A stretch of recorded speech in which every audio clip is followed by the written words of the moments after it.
एक दिन भगवान बुद्ध अपनी सभा में पहुंचे तो उनके हाथ में एक रस्सी थी। बुद्ध ने आसन ग्रहण किया और बिना किसी से कुछ कहे वे रस्सी में गांठें लगाने लगे। वहां उपस्थित सभी लोग ये देख सोच रहे थे कि अब बुद्ध आगे क्या करेंगे। तभी बुद्ध ने सभी से एक प्रश्न किया, मैंने इस रस्सी में गांठें लगा दी हैं। अब मैं आपसे ये जानना चाहता हूँ कि क्या यह वही रस्सी है जो गांठें लगाने से पूर्व थी।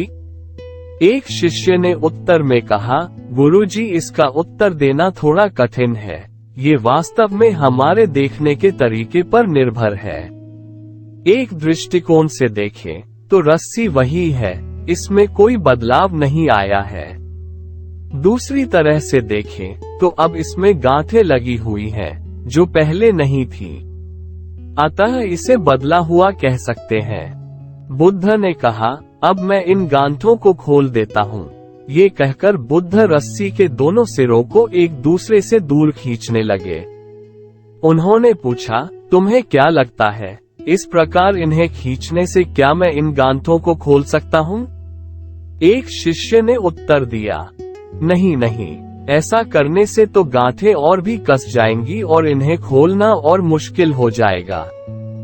बुद्ध ने कहा, ठीक है, अब एक आखिरी प्रश्न, बताओ इन गांठों को खोलने के लिए हमें क्या करना होगा? एक शिष्य बोला, इसके लिए हमें देखना होगा कि इसे कैसे लगाया गया था। बुद्ध ने कहा, मैं यही तो सुनना चाहता था। मूल प्रश्न यही है कि जिस समस्या में तुम फंसे हो, वास्तव में उसका कारण क्या है? बिना कारण जाने निवारण असंभव है। मैं देखता हूँ कि अधिकतर लोग बिना कारण जाने ही निवारण करना चाहते हैं। कोई मुझसे ये नहीं पूछता कि मुझे क्रोध क्यों आता है। लोग पूछते हैं कि मैं अपने क्रोध का अंत कैसे करूं। कोई यह प्रश्न नहीं करता कि मेरे अंदर अहंकार का बीज कहां से आया। लोग पूछते हैं कि मैं अपना अहंकार कैसे खत्म करूं।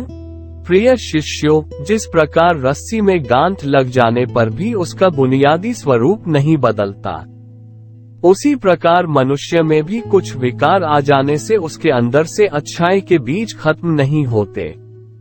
आवश्यकता है कि हम किसी भी समस्या के कारण को अच्छी तरह से जानें, निवारण अपने आप ही हो जाएगा।